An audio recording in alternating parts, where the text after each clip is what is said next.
Deep inside the suffocating heat of a mud brick fortress in India, the most powerful man on earth is drowning in his own blood.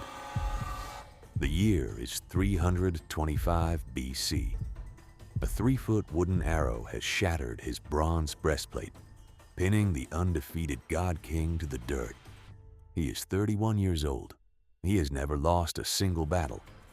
And right now, he is about to lose his entire empire. But this isn't a hero's death. There is no grand sacrifice here. No epic final stand against an overwhelming enemy army. He put himself in the mud, alone. Why? Because his ego had finally eclipsed his intellect. During a meaningless siege against a minor tribe, he simply got impatient. He didn't wait for his siege towers. He didn't wait for his heavy infantry.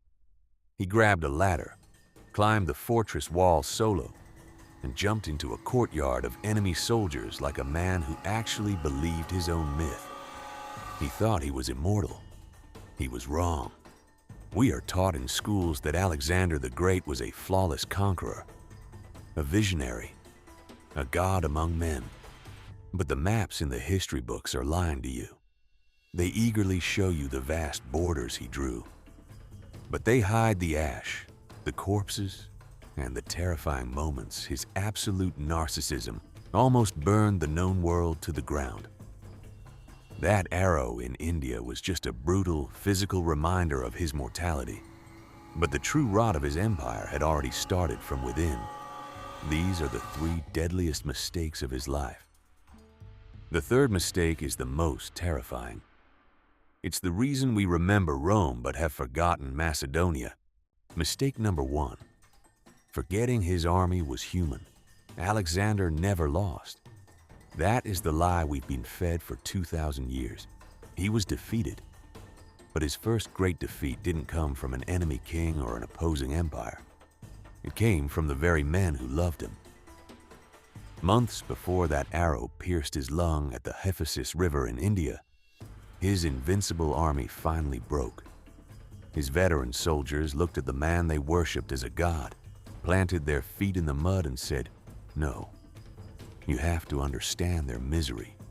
They had been marching for 8 grueling years, over 20,000 miles of blood and dirt. Their horses' hooves were worn down to the bone. Their armor was rusted garbage. Their Greek clothes had rotted away months ago, replaced by stolen Persian rags. For 70 days, a relentless Indian monsoon had rained on them. And now, Alexander wanted them to cross one more swollen river to fight the Nanda Empire, a force rumored to possess thousands of war elephants, living armored tanks that could trample an exhausted Macedonian phalanx into paste. Alexander thought his men were simply extensions of his own divine will. When his generals finally refused to move forward, he didn't rally them with a great speech. He didn't lead. He threw a tantrum. He retreated to his royal tent, locked himself inside, and sulked in the dark for 3 days like a spoiled child. He was waiting for his men to break, to come crawling and begging for his forgiveness. They didn't. They let him sit in the dark. The God King was forced to turn back. His invincibility was revoked by the people he had pushed too far. He had finally met a wall he couldn't climb, the absolute limit of human endurance. Which brings us to his second fatal mistake, waging war against a ghost. Forced to turn south and surviving that brutal arrow to his chest shortly after, Alexander didn't find humility. His bruised ego demanded a victory that had nothing to do with military strategy. It was time to march his traumatized army back west to Babylon. He had safe, well-mapped northern trade routes. He had a massive fleet to transport his men by sea. But Alexander had heard a rumor, a story about Cyrus the Great, the legendary Persian king who had tried to cross the brutal Gedrosian Desert centuries earlier and lost his entire army to the sand. Alexander didn't choose this suicidal route for the logistical good of his empire. He chose it out of pure, fragile spite. He wanted to beat a ghost. to prove he could conquer a landscape that had defeated a legend. So he dragged 30,000 soldiers, along with tens of thousands of camp followers, wives and children, into a geographic death trap. It was a march into hell. For 60 days, the temperatures were so extreme that bronze armor baked the skin of the men wearing it. When the pack animals collapsed from exhaustion, the soldiers didn't leave them.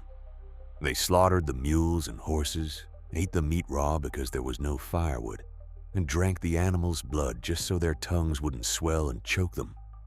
But the desert wasn't finished. One night, the exhausted column camped in a deep, dry canyon to escape the biting wind. While they slept, a monsoon storm miles away in the mountains triggered a massive flash flood. A wall of muddy water, rocks, and debris smashed through the sleeping camp in the dead of night. It erased thousands of families in seconds. Men who had survived a dozen bloody wars could do nothing but watch their wives and children wash away into the dark. The irony was sickening. In a desolate wasteland defined by death from thirst, thousands of his people drowned. Alexander lost more men in those 60 days in the sand than in every major battle he ever fought combined. This wasn't strategy. It was a mass human sacrifice to one man's ego. Mistake number 3, the architecture of chaos. Alexander survived the mutiny in India. He survived the horrors of the Gedrosian Desert. But a simple fever in the swamps of Babylon finally brought the god to his knees. At 32 years old, the man who owned the known world was sweating, delirious, and dying in a bed. And this is where he committed his final, most unforgivable crime against history. His wife, Roxana, was heavily pregnant. He had an empire spanning 3 continents, dozens of conquered cultures, and massive armies. Yet, he had secured no heir. He had established no line of succession, no legal framework, no system whatsoever. As he drifted in and out of consciousness, his desperate generals leaned over his bed and asked him the most important question in the world: "To whom do you leave your kingdom?" A true statesman would have named a clear regent to protect his pregnant wife and secure the transition of power. A leader would have thought of the millions of people who relied on stability. Alexander, consumed by his own legend until the bitter end, simply whispered, "Kratostoi," to the strongest. He didn't leave behind a functional government. He threw a live grenade into a room full of ambitious killers. Before his body was even cold, his loyal friends and brilliant generals started slaughtering each other. They carved up his empire like butchers over a carcass. A general named Cassander didn't just seize power in Greece, he executed Alexander's mother. He murdered Alexander's wife, Roxana, and he assassinated Alexander's young son. Alexander's entire bloodline was violently wiped from the face of the earth, simply because he refused to share the spotlight. He could not stomach the idea of anyone successfully ruling after him. Even in death, it had to be about him. This absolute lack of structural foresight is the exact reason Rome conquered the future, while Alexander's empire became a shattered footnote. Rome was an institution. It had laws, a senate, a bureaucracy, and a system that functioned whether the man on the throne was a brilliant military genius or an absolute raving lunatic. The Roman machine kept moving. Alexander was nothing but a cult of personality. He built a breathtaking, massive house of cards on the fragile foundation of his own ego. And the exact moment he stopped breathing, it collapsed completely. History calls him the Great, but true greatness isn't measured by how much land you can take with a sword. It is measured by the stability and the legacy you leave behind. And Alexander, he left nothing but blood and sand.